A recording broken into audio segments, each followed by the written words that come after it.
Good evening. This is News.PH, but it's not politics as usual. I'm Pia Hontiveros. Our guests tonight will talk about the greatest Christmas gift other nations can give to another, that is to come to its rescue and its aid in the most dire of times. When Super Typhoon Yolanda or Haiyan struck the Visayas, the world responded overwhelmingly. Human kindness was overflowing in this part of the world. We have with us tonight the ambassadors of 4 of the countries that came to our aid. The Ambassador of Canada, His Excellency Neil Reeder. The Ambassador of Israel, His Excellency Menashe Baron. The Ambassador of Switzerland, His Excellency Ivo Sieber. And the Ambassador of the United Kingdom, His Excellency Asif Ahmad, who is on Twitter, by the way, and he speaks Filipino. Magandang gabi po. Magandang gabi. Mr. Ambassador, thank you all for being here. Ambassador Reeder, you just arrived in the Philippines a week before Yolanda. I did. I arrived exactly 1 week before, and I felt like I've been consumed by this whole situation since I arrived. It's been an incredible experience living a humanitarian crisis on the ground. And I think we learn a lot in this, both as a diplomat and, of course, working in a country like the Philippines, where Canada has so many close family ties and linkages, and to be able to help the Philippines has been a great experience for me. Ambassador Baron, you've been here since 2011, Yeah. right? So about 2.5 years. I suppose this is the first disaster, one of the biggest disasters you've been through in this country. Yes, but our experience is also in Fukushima and in Haiti in the past. The question is, when we heard first about Yolanda, we were thinking about how to come and what to bring with us to help the needs of the locals. And we decided to come with our rescue team, IDF rescue team. All right. We'll talk about that a little more later on in the show, Mr. Ambassador. Ambassador Sieber, you've been here 3.5 years, and your wife is Filipina. That's right. Okay, and I guess that makes you half Filipino? I would think In a so. way. I feel half Filipino, absolutely. Okay. But what was, on a very personal level, what was the experience of Haiyan for you? Well, it was overwhelming in terms of what it meant for the country and also what it meant for everybody who engaged in helping the people who were so badly affected. So it touched our lives very directly. We were all engaged in trying to bring help, relief as soon as possible. But I think it was also impressive to see how the people back in Switzerland, the government of course, but also the population rallied behind the cause and got together and in solidarity and helped the Philippine population. Ambassador Ahmad, you just arrived also midway through this year, July 2013. So this is, I guess, the biggest experience, the most devastating already, for you. Well, in the 10 years that I've been dealing with this region, it's certainly one of the most major crises that has befallen any nation. But in my time in Thailand, we had the floods. And as a teenager, I saw a cyclone that actually killed 500,000 people in what is now Bangladesh. So sadly, weather events are not strangers to Asia. Ambassador Reeder of Canada, you sent your DART forces, the Disaster Assistance Response Team, and they set up base in Panay Island. Correct. To aid the provinces in northern Panay that were badly hit by Haiyan. Can you tell us what they did exactly? Well, first of all, they were one of the first forces to come here, and they're actually leaving this week, so they've been here over a number of weeks. Their focus particularly was on water purification, about 600,000 liters of water purified for the people on Panay. 150 kilometers of road was cleared because after the disaster, of course, we had major issues with transportation, and mobile medical teams. In the case of the medical situation, we've actually deployed medical teams by helicopter to remote communities across the island. About 6,500 people were treated by the Canadian forces. And we've now had experience in tsunami environments. We had experience, of course, in Haiti, and now in the Philippines. So it's a very well-oiled humanitarian machine that works well. We're very proud of it. And a particularly interesting angle for the Filipino community, of course, is we had 17 liaison officers with us from Canada who are naturalized Canadian citizens, emigrated to Canada, came back, and they were the first to be deployed into the communities where some of them spoke the local dialects. They were able to engage with the communities before the helicopters came in with relief supplies. So as a Canadian ambassador, it was very touching for me to see Filipinos in the Canadian Armed Forces uniform assisting the country of their origin at a moment of crisis. And these were officers who were volunteered to come. They volunteered to come. They approached their superiors and said, we want to be part of this. We're Filipino as well, we want to go. And they made a tremendous impact, and they've been part of this 350 soldiers who were here. It was good that Canada decided to concentrate on Panay because most everyone was in Tacloban and Leyte and Samar. Well, we reviewed that with the government of the Philippines, with the UN, and with the international organizations. And as you said, there was a lot of focus on Tacloban, which was justified, but we all recognize that the swath of destruction across the Visayas included many other regions, and there wasn't any particular activity at that point in Panay. We said we've got to be helpful because especially northern Iloilo on the coastline and the interior Carles, Estancia. exactly of Capiz was also badly damaged, and eventually we moved to the western provinces as well. I think it was the right decision. We also worked very well with the local authorities, with the international NGO community, and when the United Nations Deputy Secretary General came, she said that our civil-military coordination that she saw on Panay was the best they'd ever seen. So I think we've kind of set a benchmark here for collaboration with the local community, and the governors and local authorities have been very, very happy with the Canadian contribution. It was amazing what the setup looked like. I mean, just the appearance of it, all the tents lined up so well. I mean, not a tent was out of place. Yes. And everything seemed so organized. Yeah. And Well, a lot of people were saying that on social media and commenting on all these photographs. No, it was quite a disciplined approach, and also the coordination center where you had members of the armed forces with Filipino NGOs, international NGOs, the UN OCHA, all under the same roof, informing each other, assisting each other. It was very, very collaborative. Another important point that has been kind of under-mentioned is our assistance in Iloilo in the context of the oil spill and that disaster. Estancia. Estancia. The Canadian forces actually created a tent city, which is now being dismantled, where we provided shelter for 2,000 people evacuated from the coastline, who I believe are going to be going back now in the next few weeks. But again, a very basic humanitarian consideration was shelter for people who had none and had to leave that area.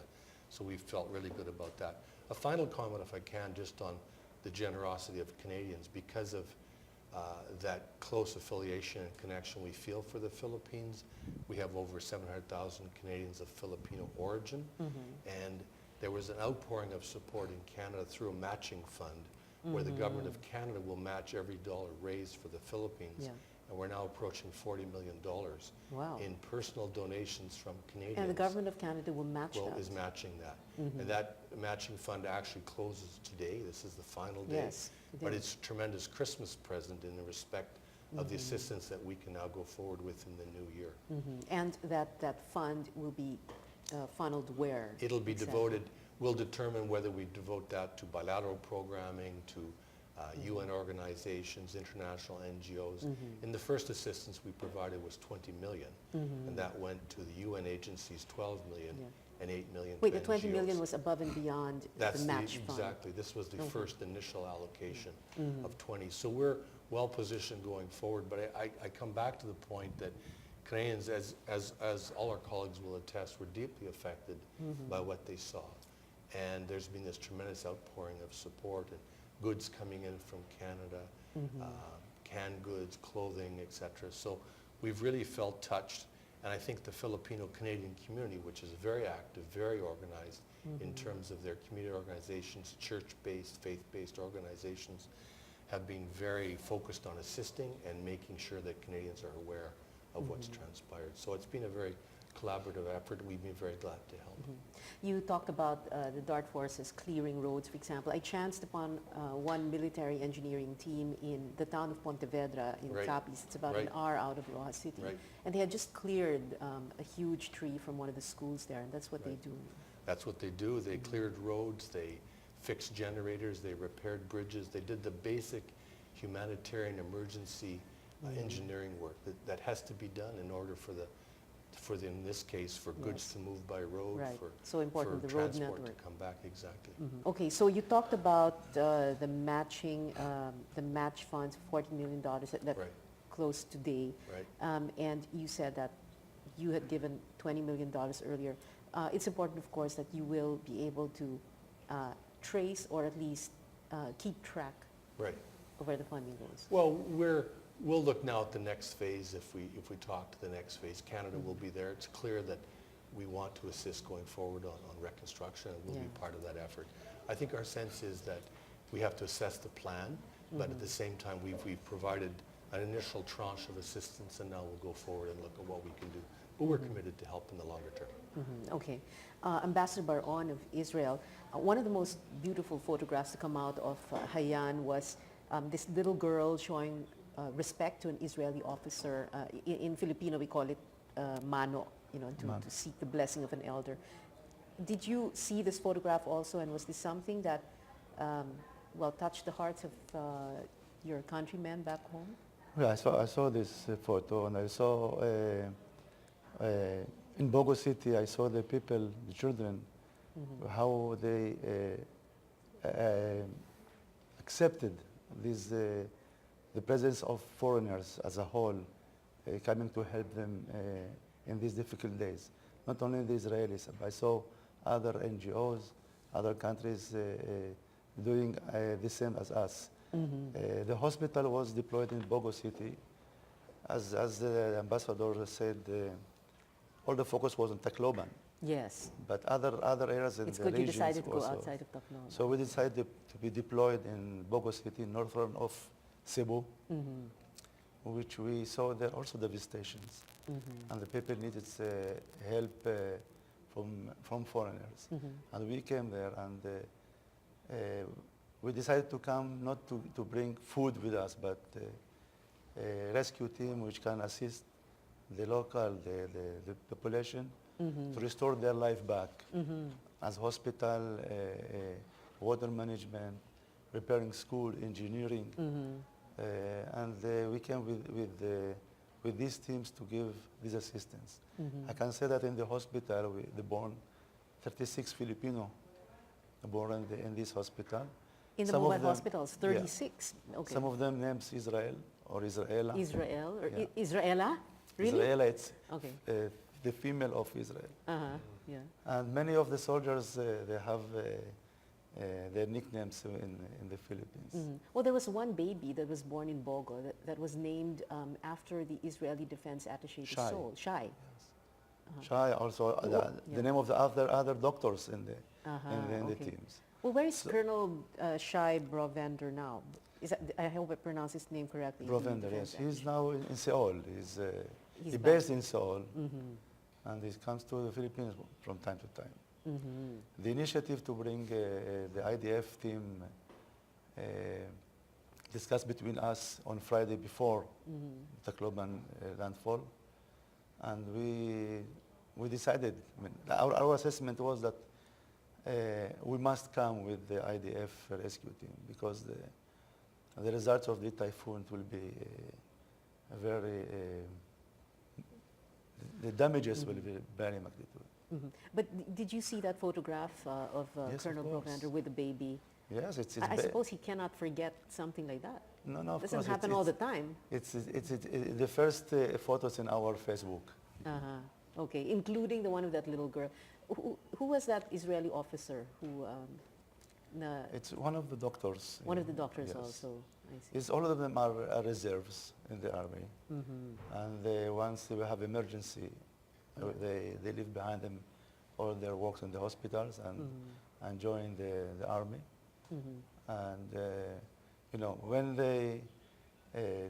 when they have a mission to treat people like children, always they think about their children in Israel. Of course. So I think that it was something which is connected us with the locals. Okay. Of course, we're not trying to like minimize or set aside everything else that they did, but those photographs speak 1,000 words.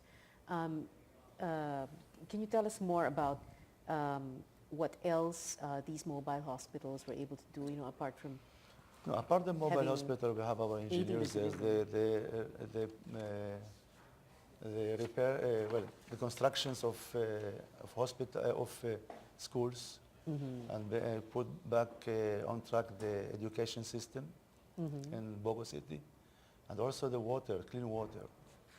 They repair also the clean water in the city, and of course to give the local economy back on life, on track. We bought all our needs from the locals. We decided to ask them to supply us what we need, not to send from Manila or from a city, Cebu City. This is to give them, buy and sell. Yes. And also, I think that we had something which is unique to the Bogo City is, if you want food, come work with us. Food for work. Food for work. I think, and the governor appreciate very much this idea to give them food in order to. Yeah. Well, everybody appreciated that.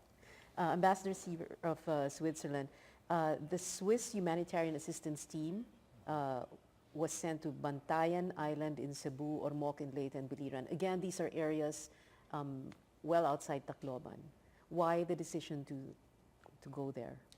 We had our team arriving 2 days after the typhoon. So Sunday they arrived here in the Philippines. We coordinated with the government, and we were checking where could be the areas where the biggest needs are.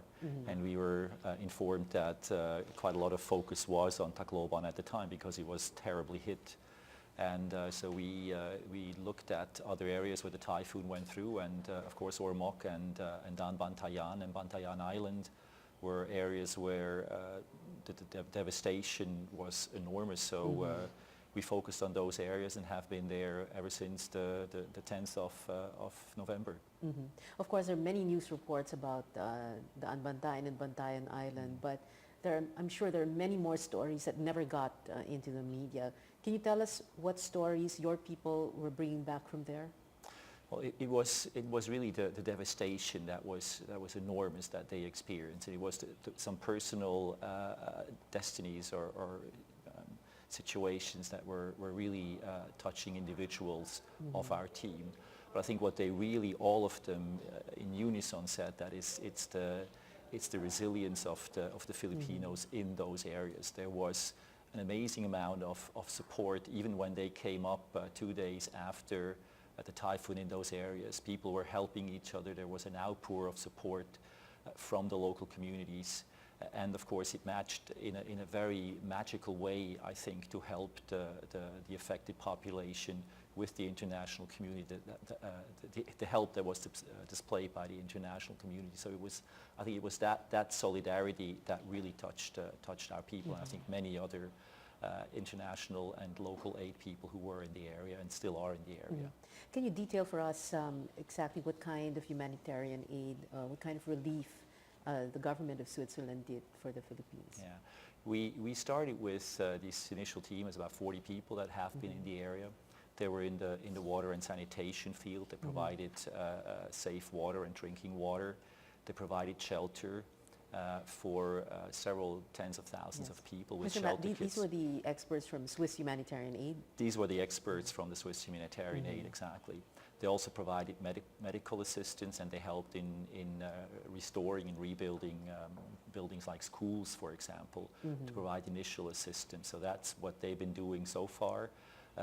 They're still on the ground. They reduced to some extent their presence over Christmas, but they will all be back in January to continue with the rehabilitation work in those areas where they have been active in the past. Well, of course, everybody needs a break for a while.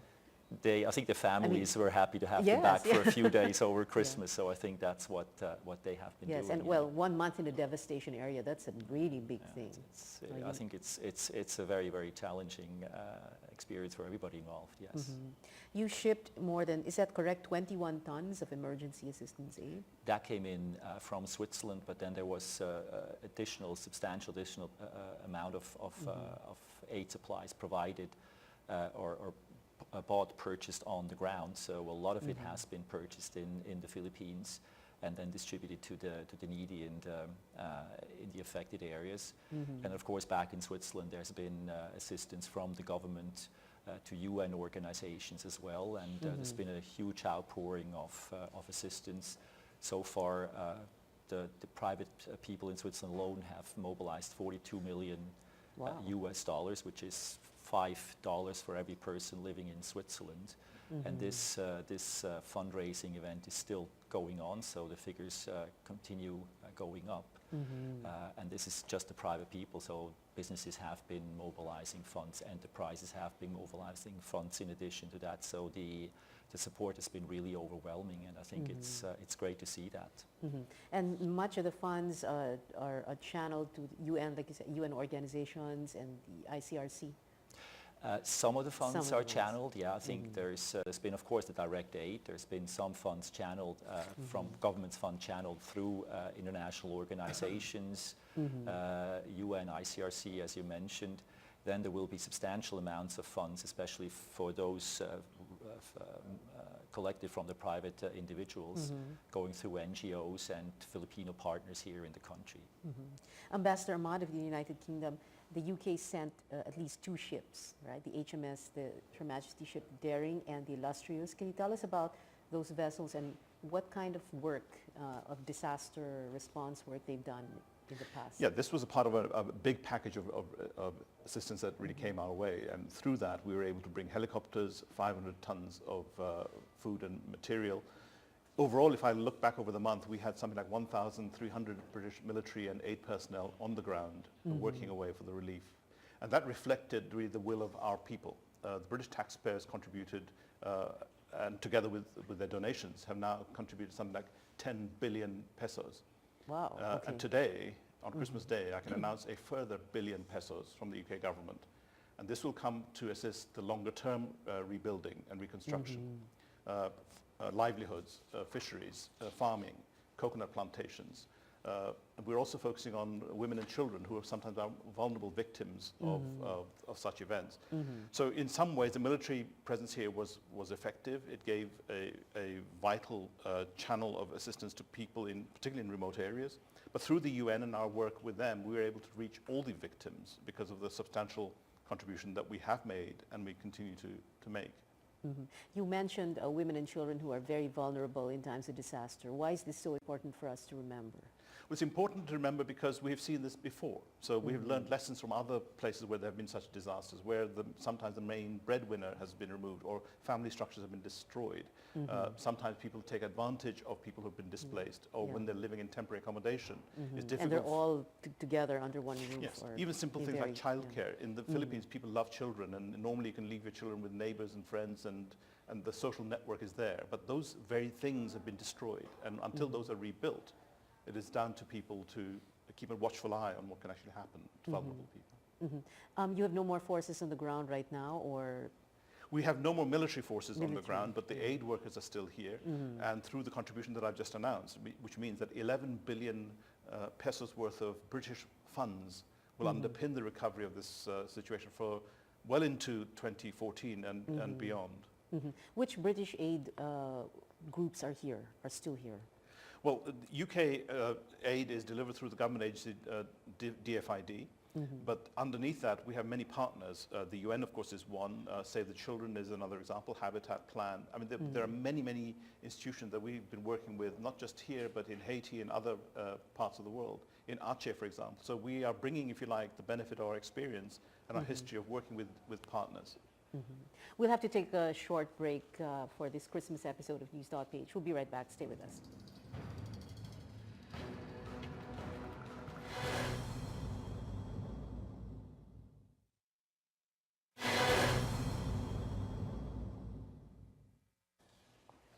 Welcome back. You're still watching News.PH on the Solar News channel. I'm Pia Hontiveros. Our guest tonight, the Ambassador of Canada, Neil Reeder, the Ambassador of Israel, Menashe Bar-On, the Ambassador of Switzerland, Ivo Sieber, and the Ambassador of the United Kingdom, Asif Ahmad. It's Christmas Day, and we're talking about how the world came to the aid of the Philippines after Typhoon Haiyan or Super Typhoon Yolanda hit us on November 8.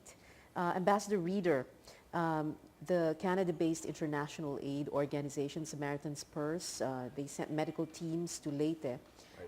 So you have all these, of course I can't mention all of them, I don't think we have enough time. You have all these non-government organizations, aid organizations of Canada that, Right. came together to help. Well, I think part of the Canadian focus has been on the NGO community because we've got a very vibrant community in Canada. Canadians feel strongly about international affairs generally, and when we find crisis situations, they deploy very quickly. They deploy as fast as the government, if not faster. And in this case, we've had both on the shelter side, but also in terms of humanitarian medical assistance, a number of teams that have came on a voluntary basis. When we visited Ormoc with the Minister of Cooperation, for example, we met a group called the Canadian Medical Assistance Team, entirely voluntarily from hospitals in Edmonton, Calgary, Western Canada. They paid their own way to come here. They brought supplies with them, and they essentially became an outpatient service to helping the hospitals in Ormoc cope with the overflow, particularly after so much damage to the hospitals in the city. So in that respect, it's a voluntary gesture. I think it's people who deeply feel about the world and an international obligation to help, and they came for a number of weeks on their own with the support of the local community. But it's very impressive for us to see that kind of operation. In parallel, we also funded a Canadian Red Cross field hospital in Ormoc that assisted the main hospital, and they were delivering babies in tents outside of the main hospital. They had emergency cesareans. They did various medical procedures in very difficult environment, again, to show that support. That was funded by the government, but they were working in parallel, in this case, with a number of other countries in that field hospital operation. So Canadians have a long tradition of engagement internationally, and as I said, this crisis deeply affected us because of the family ties and the closeness of these relationships with the Philippines. People wanted to step up, and they did step up. And there, as a result of that, we saw this huge outpouring of non-governmental organizations that came here and wanted to assist. And even if there were no family ties, you would still do the same thing, right? No, exactly. And if we looked at other situations like post-tsunami, Thailand, Sri Lanka, Haiti, of course, we have strong family ties to Haiti because of the diaspora in Canada, but we're still engaged in Haiti. So it's a question of an international vocation, I think, on the part of Canada. It's always been in our tradition, and we're very pleased to be helping the Philippines. Okay. You also fast-tracked visa applications of Filipinos? Yeah, what we've done is given this. priority to applications from those in the affected areas. So family members in the Visayas, for example, who were seeking to emigrate to Canada, were given priority as a focus of our government's efforts here in Manila.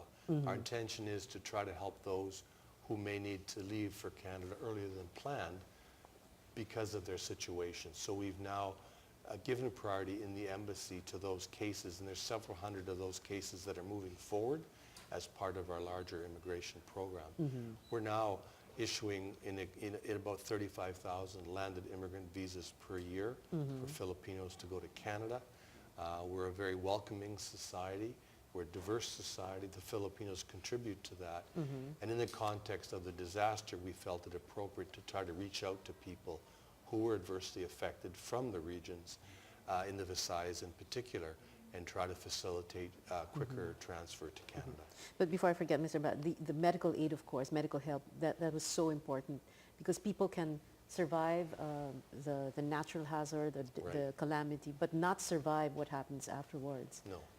We found too, even on Panay Island with our helicopter-assisted medical teams, that we were dealing with trauma cases in a very, very difficult environment, where the fact that the Canadians were able to come in very early and assist people had a great impact. Also transporting relief supplies, rice, other goods. It really made an impact. And because, as you know, in the island of Panay, there's a lot of issues with access to some of the interior villages, the offshore islands as well, where we were able to work, including with the United Kingdom, on assisting those islands because they had not been visited as yet, and access was very, very difficult. So you can't underestimate medical assistance, and you can't underestimate food and water. And that was the core of our work at the beginning. In terms of water, we had 3 different installations across the island where we were taking the brackish water from the ground, from wells, and turning that into clean Where were drinking these, Mr. water. Ambassador? Well, there was in the provinces of Iloilo and Capiz, and one in particular in President Rojas City that I visited. But overall, 600,000 liters of clean water were provided to people who had nothing to drink. And they take that water within 24 hours through reverse osmosis, they can turn into clean drinking water. People were lined up, tanker trucks came, taking this to various villages so people could drink, because without water, of course, you can't survive. Of course. Ambassador Baron of Israel, how else did Israel come to the aid of the Visayas? Now we are going to focus on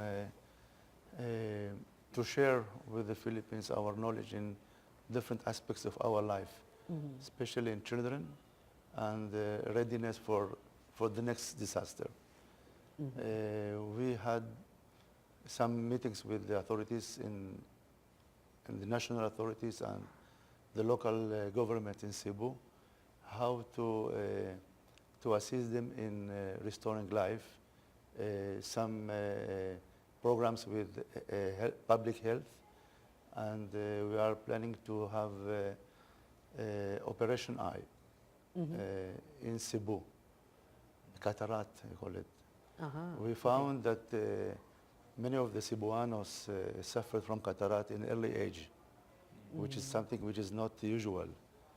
And we decided with the local authorities to conduct operations in Cebu for 1 month to try to have about 300 operations there. Even if this had nothing to do with Haiyan? Well, it's something which is connected with how to assist the population to build their life again. To be ready for disaster is something which is also it's a program which you can say rehabilitation.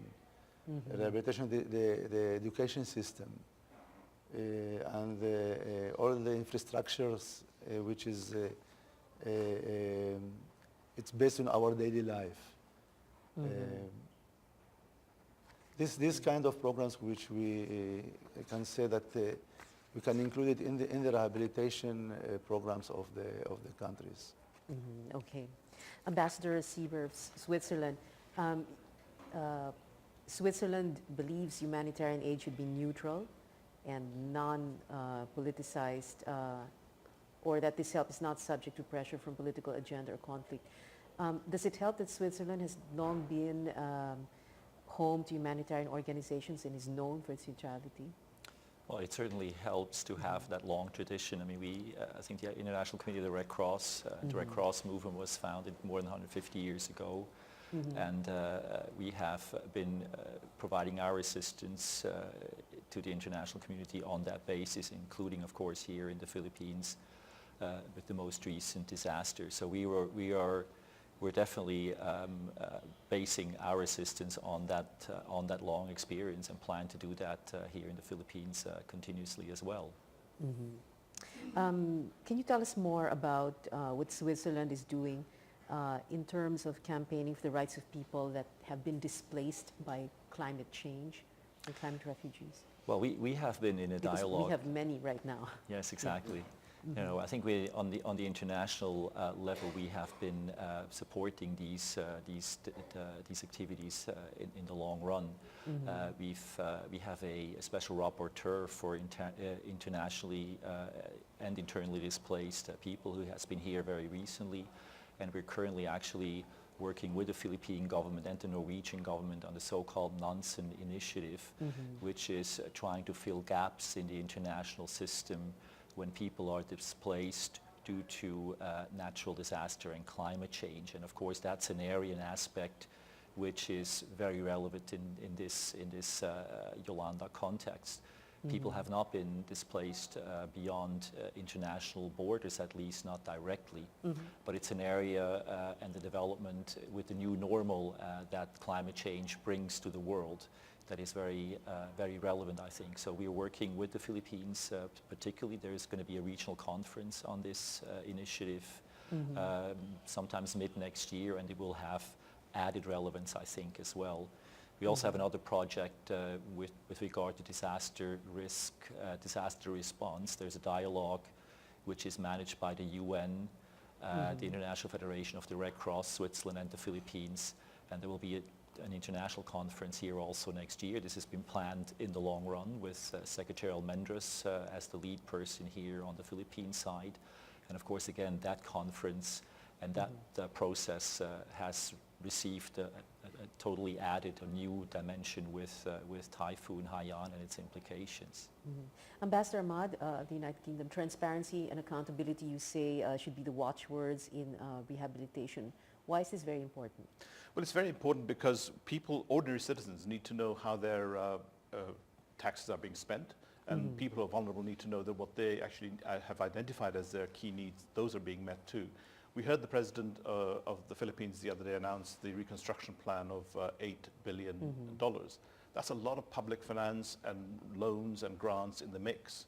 Some of it from international donors, but the vast majority of it is coming from ordinary citizens of the Philippines. And it is right for every government to be accountable for how it spends its money, but even more so when there's an emergency. And I think, in a way, it chimes with what is I describe as business as usual. It should not just be under a typhoon disaster recovery situation that governments need to be accountable. This should be how government is run all the time. Of course, that's to be expected. Well, you mentioned already, we've been talking half the time about rebuilding. So earlier, Mr. Ambassador, you were saying that the United Kingdom has pledged already a certain amount for the rebuilding. Can you tell us more about that and exactly what is it that you are going to do? The lead we take is from the government of the Philippines and what the people who've been affected by this crisis are telling us what they need.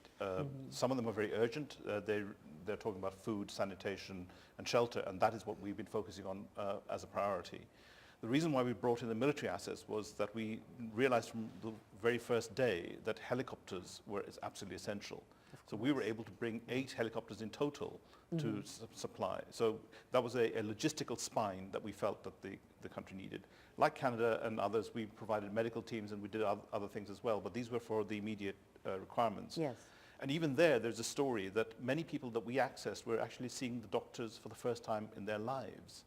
So I think there's a question mark there about the quality of healthcare that was prevalent before. So I think with everything that we do, it's not just about building back better, but to actually go back and assess what should have been there in the first place and to bring up standards to what the rest of the Philippines already enjoys. And we've seen this in Zamboanga, we've seen this in Mindanao, where work is still continuing. These are long-term endeavors by the government of the Philippines and by the international partners. So yes, we're taking our lead from the government of the Philippines. We're not imposing solutions.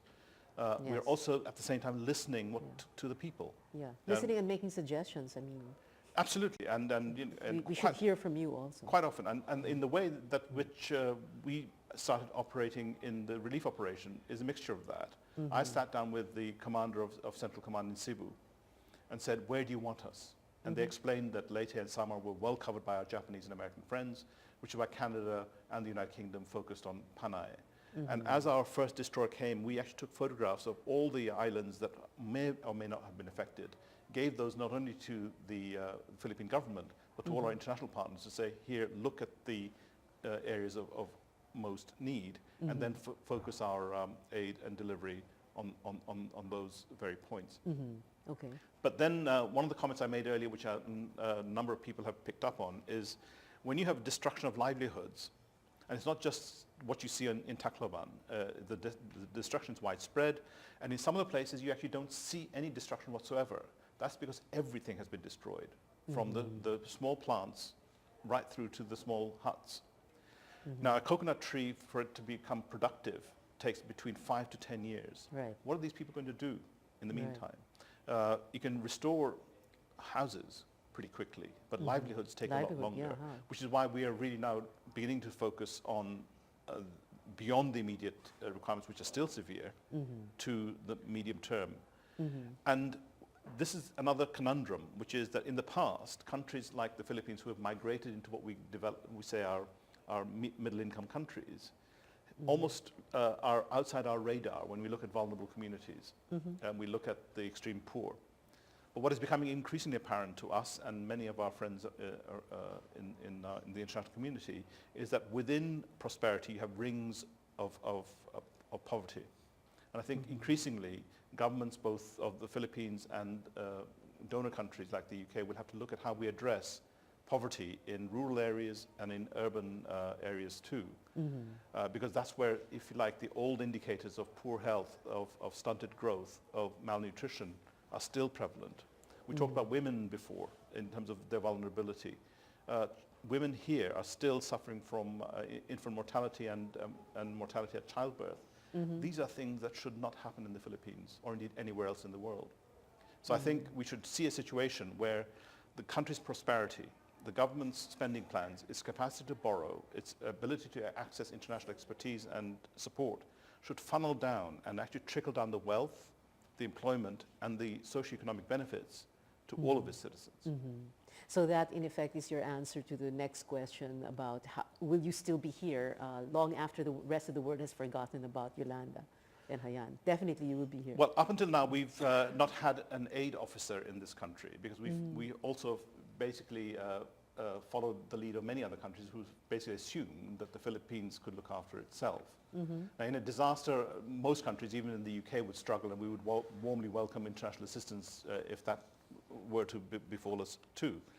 But I think what our thinking currently is that we may need to have our aid expertise here for a little bit longer on a more permanent basis. Firstly, to see through the immense contribution that the British public and the taxpayers made, which is now growing, but then also to see what further needs to be done so that disaster preparedness is better. We react as an international community and locally a lot faster than we did in this situation, Yes, and that we do not forget disasters of the past. Mindanao, Zamboanga, and what has happened under Typhoon Yolanda are uppermost in our minds. We will still be talking about this in months to come, and nobody should forget that. Ambassador Sieber of Switzerland, you will be around, your country will still be around long after the world has forgotten about Yolanda. Well, I don't think the world will forget about Yolanda so fast. It's been such a big disaster, and the solidarity has been so big. But yes, we will be here for months to come. We are very active in the recovery phase, and we have a very long tradition in relations with the Philippines in general. So I think, no, we will certainly not forget the Philippines, despite or because of Yolanda. And you will be very involved in the rebuilding also. Well, we will definitely follow up. I mean, we have now the government programs that will continue. We have these 40 million plus US dollars that will be also used for the rebuilding, of course. So there will be follow-up on the government side, but also I think on civil society. And I'm very confident that the dialogue that the government and the local communities are engaging in already, and which has been expressed by the government's reconstruction plan, will be a very helpful framework within which this reconstruction can be undertaken. Ambassador Baron, you were saying earlier that you will still be around for months to come, right? No doubt about that, we will be here as in the past and in the future. It's something which is, the relation between our two countries is beyond Yolanda. And our relations in different kind of programs always exist. And Yolanda didn't change the system, our system. It gave us more things to do, but we definitely will be here to assist, to share with you what we know, and also in bringing reliefs from Israel, but of course we will stay here. And of course, Ambassador Reeder, Canada also, right? Well, I think it's important to point out that we've actually been a development partner of the Philippines since 1986, since the resumption of democracy. So we've now in excess of $500 million in development assistance. This is a key country for us in terms of advancing a development agenda, including on governance, good government, promoting SMEs, for example, empowerment of women entrepreneurs. We've had a very engaged development program here. And given all that's transpired, this will only grow in the coming year. We also, as some of the ambassadors have mentioned, have the benefit of these matching funds now, which we can deploy for further assistance in the country. We're committed to the long term. I think one shouldn't overstate this question of, when the cameras leave, somehow the international community forgets. My experience both for example, in what Canada did in Banda Aceh after the tsunami in Sri Lanka, and more importantly in Haiti, where we're still a major bilateral donor in Haiti, we're in for the long term.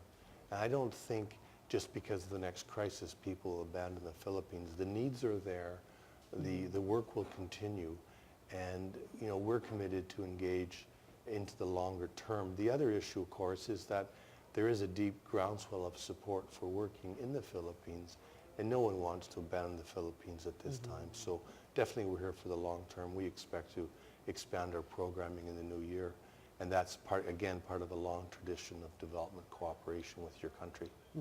Our country, of course, owes all your countries and many other countries a lot, but how would you like the Philippines to repay this gift? Or perhaps the question should be, how would you like us to pay this forward, Ambassador?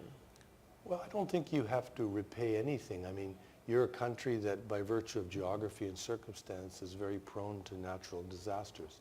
Canada in its own way is not as prone, but today we're suffering a major ice storm in central Canada. Different country, different climate. But the Philippines in particular, as one of the most vulnerable in the world, in the geographic situation that you're in, you do suffer, and that as a result, I think, leads us to want to help. So we recognize the circumstances you're in, and we will work with you through this. But again, this won't be the last disaster that you face. It's a constant of your history and part of your reality. But the comforting word I guess I have for the Filipino population is that you do have friends. You have friends in the region, you have friends internationally, you have friends even in faraway countries like Canada. That friendship existed long before we developed this large Filipino community in Canada. But because of that community, we're very conscious of what transpires here, and we do want to reach out and help our friends. But we can also pay it forward. We can also help. I mean, if there is another disaster in another part of the world. Sure. And part of this, I think, going forward, be a lessons learned might be how the Philippines can also assist disaster stresses in other parts of the world. I also want to recognize the role of the Philippines in peacekeeping operations. Again, where Canada has been very engaged. You are contributing, and that's been very impressive in terms of your assistance, including, now I understand, in the Golan Heights. So you're able to help the international community in that way through the peacekeeping operations, and we appreciate that. Ambassador Baron, how can the Philippines pay this forward? I don't think that we are expecting paid, but the participation of the Philippines, as the ambassador mentioned, in the Golan Heights peacekeeping is something which is essential in our daily life in the region. This kind of cooperation, sharing what we can with each other, this is something without, you can't measure it. It's something which is it's obvious, it's expecting from countries to share, to help each other. And always we are ready to help, and I'm sure that once it's needed, the Philippines will be there also. Ambassador Sieber? I think the Philippines has been a very good friend of Switzerland for many, many years, and the other way around as well. We have opened our first consulate here more than 150 years ago.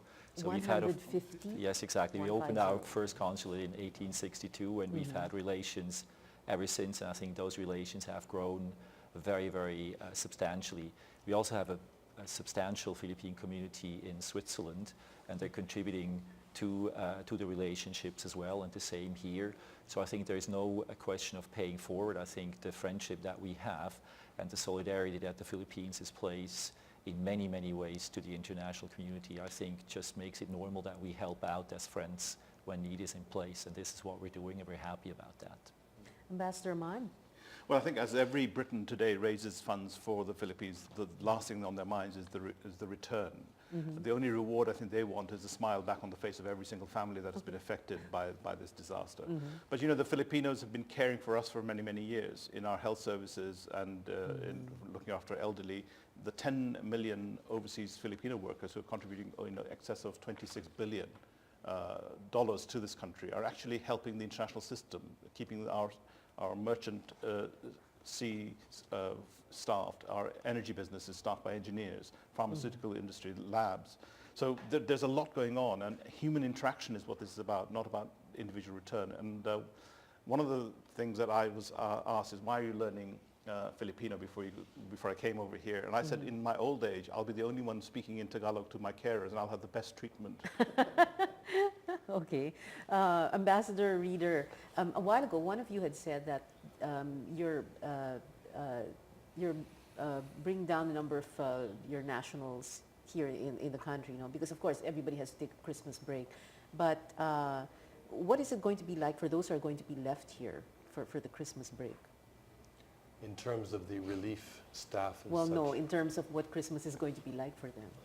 Well, we're going to have a small contingent of armed forces people still in Iloilo province getting ready to leave. But they're really starting to wind down, and we're going to try to have a special Christmas Eve service with them.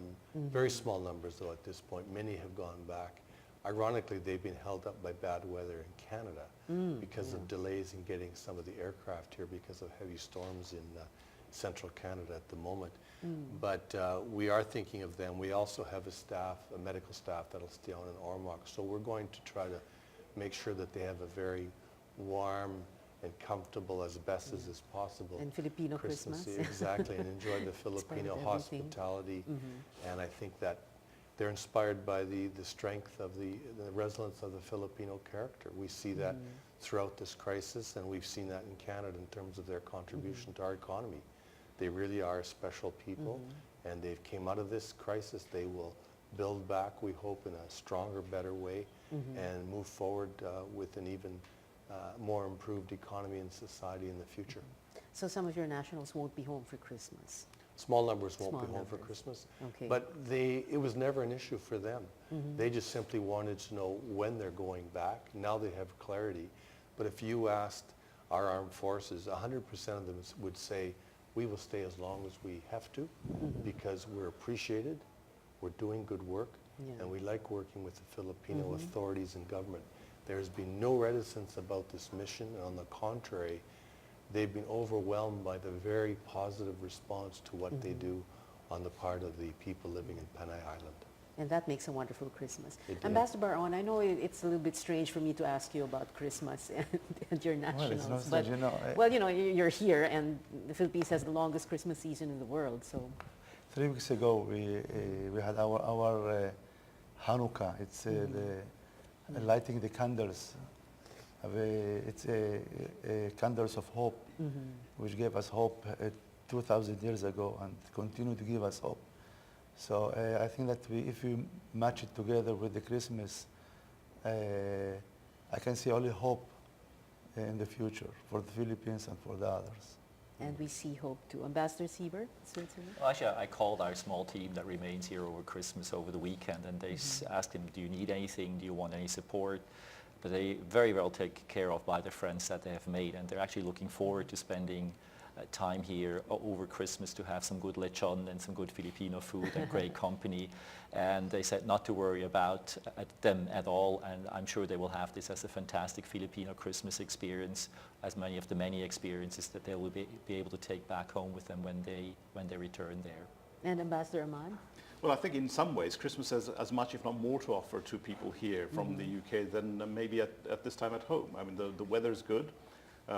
The Christmas decorations have been up here since the 1st of September. Christmas carols have been heard by our workers here, as they were going about doing their relief distribution. So in that sense, I think certainly they may miss their immediate family. But I think Christmas, as we all know, is a time of giving and sharing, and it's a very human message that's been running now for the best part of 2013 years. So in that spirit, I think we are happy that we can make a contribution not only throughout the year, but in this, particularly in this festive season. All right, we have 1 minute left. I wanted to ask you for your final words, so you have like 15 seconds each. Ambassador Reader. Well, just to reiterate the point that the international community cares, that we came early, we stayed. In the case of Canada, we are very committed to going forward. We want to reassure the people of this country that We're conscious of what they've gone through. We're very impressed by what they've done and how they're trying to come back. And then they can count on the support of countries like Canada going forward. Ambassador Baron, final words? Well, I can say that it's, for us, it's, for me personally, to see the smile of the Filipinos, it's very important. And the salute of the mano, which I saw in the picture, I will take it with me forever, I think. Ambassador Sieber? Switzerland will stay with the Philippines. We have a great relationship and we're good friends. And I wish everybody, especially those people in the affected areas, a very Merry Christmas and much, much success and a good recovery in the new year. And Ambassador Ahmad, you have the final word. Well, government officials' main job is to serve their people, and the people of Britain have spoken. They want to support the Philippines in their time of need. The fact that we are now able to contribute 11 billion pesos is a small indication of that feeling. So for me, it is a hope for the future, and that immediately people will find some breather from this difficult time, and Maligayang Pasko to each and every one. Maligayang Pasko also to you, sir. Ambassador Reeder of Canada, Ambassador Baron of Israel, Ambassador Sieber of Switzerland, and Ambassador Ahmad of the United Kingdom. Thank you very much. There will never be enough thank yous in the world to say to your countries, but know that the Philippines will never forget that your governments and your citizens responded overwhelmingly. Maraming salamat po. Thank you for joining us, and thank you for helping make this Christmas more meaningful. And thank you for watching. Merry Christmas, everyone. See you next Wednesday. Good night.